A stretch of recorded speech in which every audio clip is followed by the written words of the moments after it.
নমস্কার। আজ আমি শুরু করছি ক্লাসের কলম চুরির একটি গল্প। একদিন একজন শিক্ষক মহাশয় ক্লাসে প্রবেশ করতেই সকলে উঠে দাঁড়িয়ে সম্মান করে। তারপর শিক্ষক মহাশয় ক্লাসে পড়া বোঝাতে যাবে, এমন সময় একটি ছাত্র বলে উঠল যে, স্যার, আমার কলম চুরি হয়ে গেছে। শিক্ষক মহাশয় জিজ্ঞাসা করল সমস্ত ছাত্রছাত্রীকে যে, তোমরা যদি কেউ কলমটি নিয়ে থাকো তাহলে দিয়ে দাও। কিন্তু কেউ বলল না। তখন শিক্ষক মহাশয় সকলের চোখ বেঁধে দিল এবং নিজের চোখ বাঁধল। তারপর কোনো একটি ছাত্রটির পকেট থেকে কলমটি বের করে যে ছাত্রটির কলম চুরি হয়ে গিয়েছিল তাকে দেখালো এবং বলল, এটা তোমার কলম? তখন ছাত্রটি বলল, হ্যাঁ।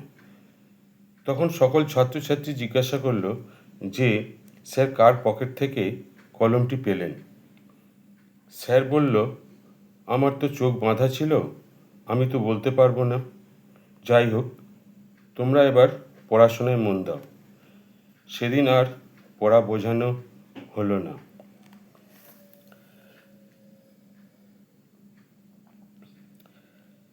বেশ কিছু বছর কেটে গেল। তারপর সেই মাস্টারমহাশয় চাকরি থেকে অবসর নেয়। অবসর নেওয়ার কিছুদিন পর একটি ছাত্র এসে প্রণাম করে জিজ্ঞাসা করল, স্যার, ভালো আছেন? স্যার বলল, হ্যাঁ। ছাত্রটি বলল যে, স্যার, আমাকে চিনতে পারছেন? স্যার বলল, ঠিক চিনতে পারছি না। তখন ছাত্রটি বলল, ওই যে স্যার, সেদিন আমার পকেট থেকে আপনি কলমটি বের করলেন, আমি সেদিন সেই কলমটি চুরি করেছিলাম স্যার। আমি তো জানতাম না, কারণ আমার চোখে বাঁধা ছিল। যা হোক স্যার, আপনি কিন্তু আমাকে সেদিন চোর অপবাদ থেকে বাঁচিয়েছিলেন। আমি আপনার কথা চিরদিন মনে রাখব। এ কথা কোনোদিন আমি ভুলব না। স্যার, আমি বর্তমানে একজন কোর্টের জজের চাকরি করি।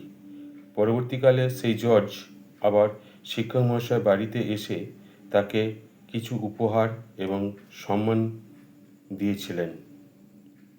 আমার এই গল্পটা শোনার পর যদি আপনাদের ভালো লাগে তাহলে আপনারা অবশ্যই চ্যানেলটি সাবস্ক্রাইব করবেন, ফলো করবেন এবং লাইক ও শেয়ার করতে ভুলবেন না।